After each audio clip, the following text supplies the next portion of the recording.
to start with just a recap from Saturday. Certainly, it's not the outcome that we wanted, but you look at your football team and you look at how they prepare and then how they compete. I was proud of the way we competed. Football team went on the road against a top 10 team where you have to play your absolute best to beat a team like Alabama that is, certainly an elite program. But all the tenets and all the principles of, playing this game start about your preparation and then your compete level. You've got to make plays. We got the game into the fourth quarter with a chance to win the game. And unfortunately, we had a deflected pass that set Alabama up on the 25-yard line, which they were able to take advantage of that and extend the game to 14 points. But again, the fight, just the way our guys handled the moment, being in that environment, it's another step that we want to get to. We want to win those games. But again, I was really proud of our football team in the compete level.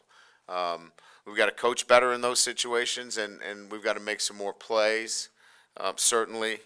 But I told the team after the game, we did some really good things, but you have to be elite on the road.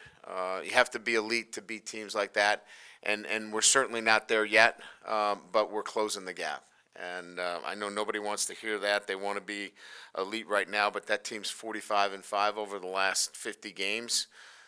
They won a national championship, and we're the runners-up. Over the same 50 games, we don't have the same record, but we're going to get there. We're going to get to elite, and we're going to continue to build it and get to that. We need to move on, which we have. Today we'll meet with our football team and, turn the page and get ready for Florida. Great rivalry game, an opportunity to play at Tiger Stadium, and certainly for us, the challenge of, winning a football game in the SEC. They're very difficult to come by, and this is a game that has always been closely fought. I think 7 of the last games have been decided by, one score. So this will be another great game in Tiger Stadium. I think the things that stand out for me in terms of Florida, some great wins, obviously. The Tennessee win's a great win. The offensive production by Graham Mertz this year, 17 touchdowns, 2,500 yards. He's thrown at 75% completion, outstanding.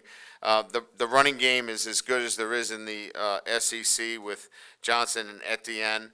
And Pearsall and Wilson, the freshmen, 2 outstanding wide receivers. So this is a really good offense.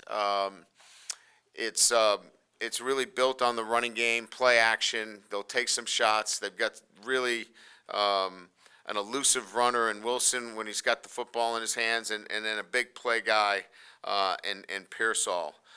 Defensively, again, they're playing a lot of young guys on defense, athletic, and can run to the football. And again, they're looking, to build on some really good performances they've had during the year. So, again, this will be a great matchup, and one that certainly our kids want to be able to, be home in Tiger Stadium against a rivalry game like this. So, with that, we'll open up to questions. We got Coach here on the right. The status of Jayden Daniels this week and what the plans are for him, and then your thoughts now that on the hit and anything that y'all might review at the office. Yeah, I think I would consider him day to day. He's going through the injury protocol, and he's made improvements. But this is a process that we'll just have to, see how it plays out from day to day, but I can tell you that he's made some progress. Yeah, look, we want to protect the quarterback, and certainly there was a penalty on the play. Targeting is looked at by the replay officials. They had plenty of time. I think we even went to, there was a timeout there as well. So there was plenty of time to look at it. They must have felt that there wasn't targeting. We sent it into the league office because we felt like it checked all the boxes. But again, we want to protect the quarterback here, obviously. After looking at the tape, anything defensively that maybe you felt schematically you could have helped your team with? Oh, absolutely. I mean, I think you're always looking at things that you can, do over. Hindsight is 20/20, right? I mean, could we have spied the quarterback? Absolutely. There were third down situations that, third and long that clearly we felt like we wanted to be in, more coverage, and we felt like our unit pass rush could keep him in the pocket. That did not prove to be the case.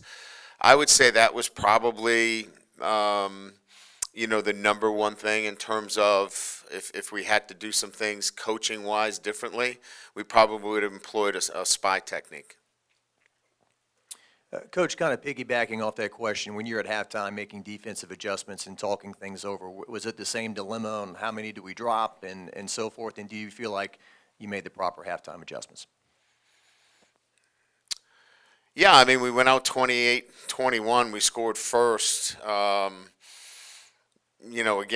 we got to the fourth quarter, it was 35-28, and, we get a deflected ball, and they end up on the 25-yard line, and that was the difference. They had the ball for 11 minutes to our 3 and change in the fourth quarter. We did not convert a third or a fourth down, on offense, and they converted 2 out of 3 third downs. So we didn't have the ball, and when Jaden went out, we weren't effective and as efficient on the offensive side of the ball. So I don't know that. Look, we have spy within our package. We didn't utilize it in certain situations that, in retrospect, would have been a great call. That's not really a halftime adjustment per se. You have that in your plan. That's just a matter of making that call. I remember clearly writing up on the board, for our football team, in the second half was tackling better.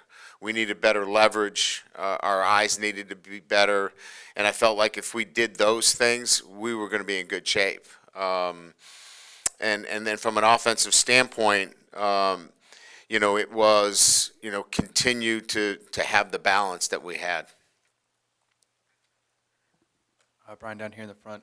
Just at this point in the season, how would you evaluate the performance of your defensive coaches to this point? Look, we're playing the players that are best suited to get the time necessary, and I think they're developing. I thought we did a heck of a job battling a big and powerful offensive unit against Alabama. I thought our defensive line was battling and was physical. They didn't knock us off the ball. A lot of their running game, we had one misfit in the B gap, and the quarterback ran on us. So I think coming off a shutout against Army, coming off a really good performance against Auburn, and then the back end of the Missouri game, I think there's been really good progress from a defensive standpoint. That was a team that played very well, and we set their offense up on the 25-yard line, and then we didn't convert a fourth down, which gave them a half field to deal with on a fourth down that we didn't make as well. So overall, as I mentioned, could we have made a couple of calls to get the quarterback spied? Absolutely. But we're making the kind of progress that I need to see from a defensive standpoint. Coach, piggybacking off what Wilson just asked, in the offseason, I know it's kind of an offseason deal, how much of a deep dive will you do as far as defensively? And do you think it's a big fix, a little fix, or somewhere in between? Yeah, we're going to save those questions, and I respect the question, but my focus is on Florida right now and stopping their inside zone game. That really is.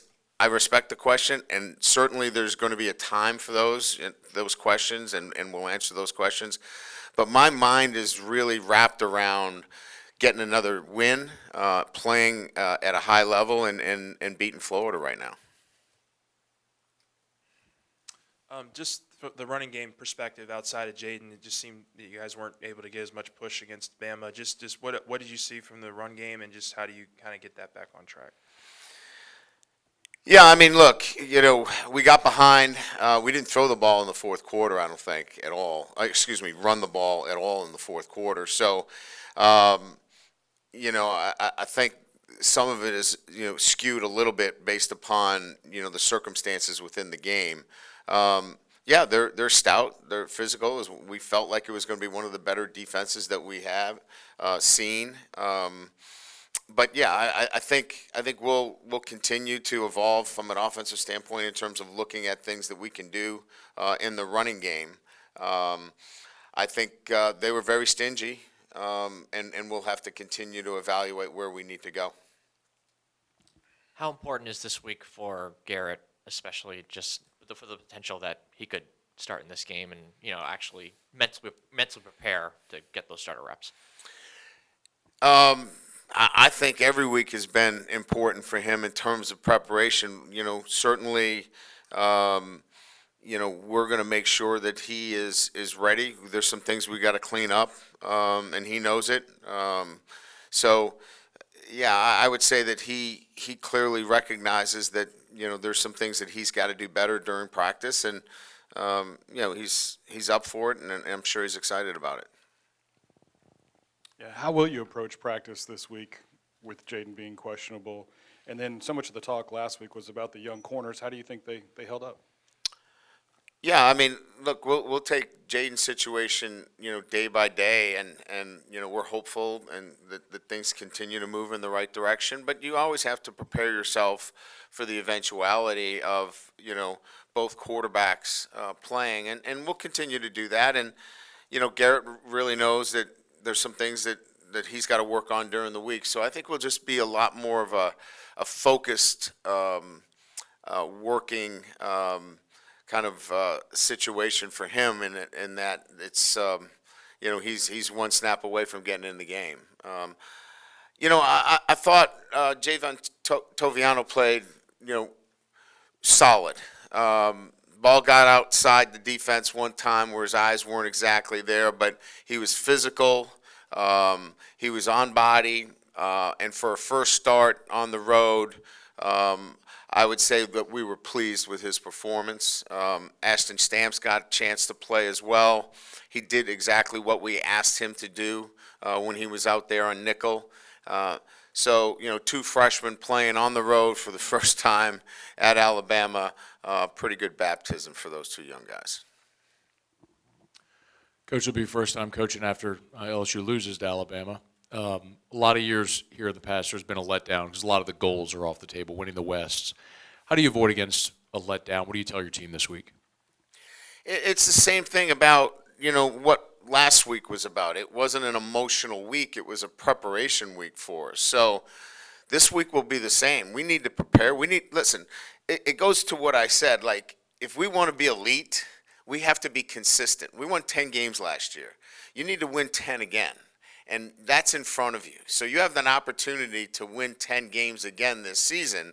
And if you want to start closing the gap towards being elite, then back-to-back 10-win seasons starts to do that. So it's a challenge to our football team in terms of how do you want this program to continue to grow. It's on your shoulders, and you have an opportunity to continue to get better. Coaches need to get better, and players clearly need to get better. And so this is a great opportunity, playing a really good opponent at home, and you've got a chance to move from being a good team to being a great team. I guess that was kind of my question today. People debate what games like this or the games mean moving forward, but 10-3 in your book, obviously much better than 8-5 or what have you, right? Is it harder to get that message across to them in today's college football? Look, to me, I always break it down by not the wins and losses. It's about who do you want to be.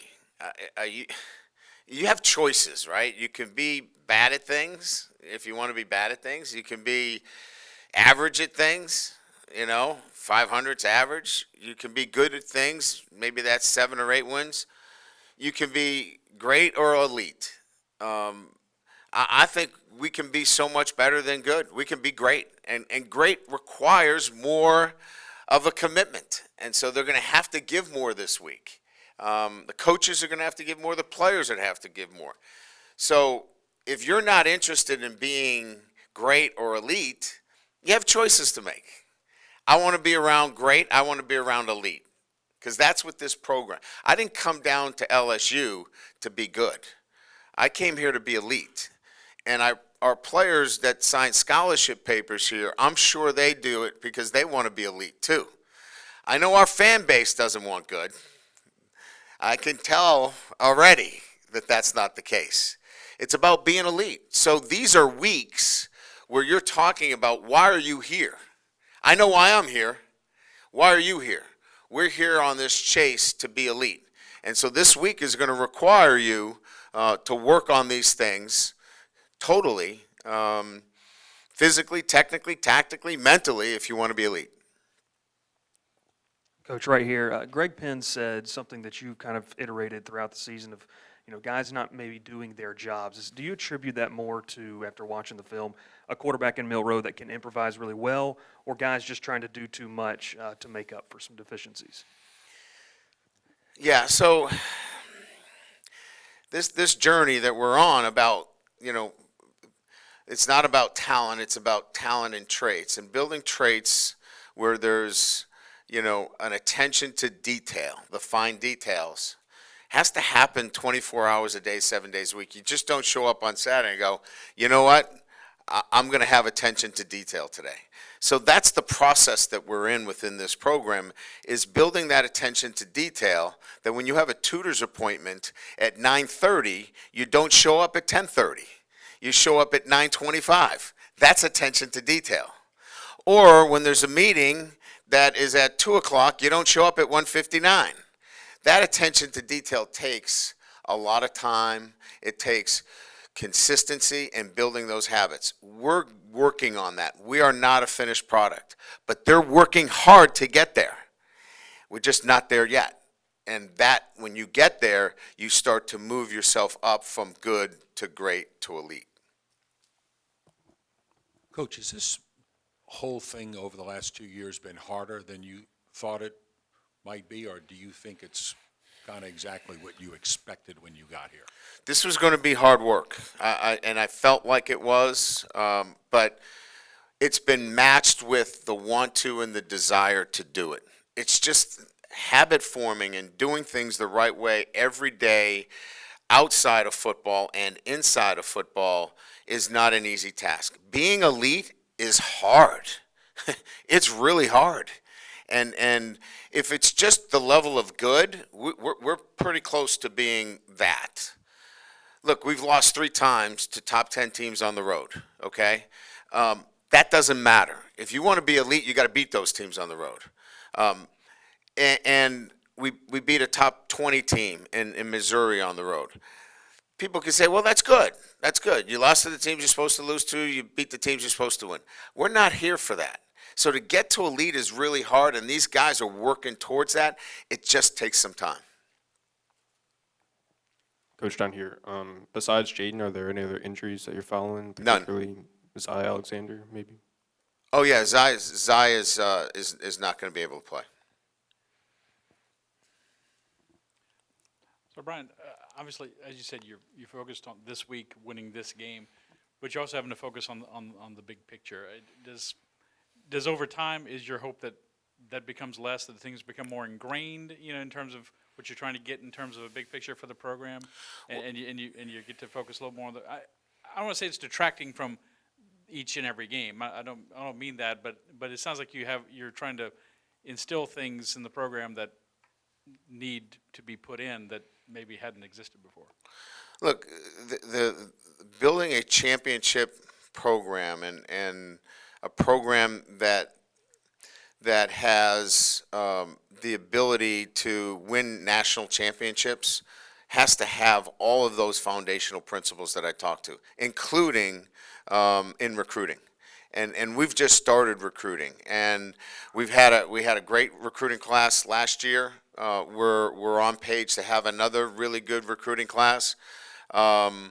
We have to build it through recruiting as well. So recruiting, retention, and developing the standards and the culture of a championship culture within your program, all of those things together moving at one speed, all of them together. So it's not just, building the traits and building the championship mindset and building that within your team. You're also talking about retaining players in your program and recruiting players. So all of that together, we're moving forward and making really good progress.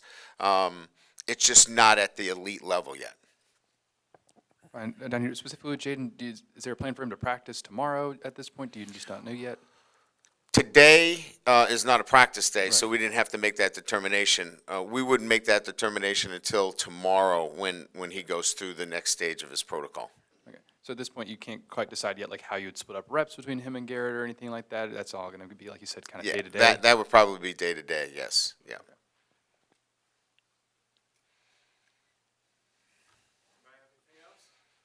One more.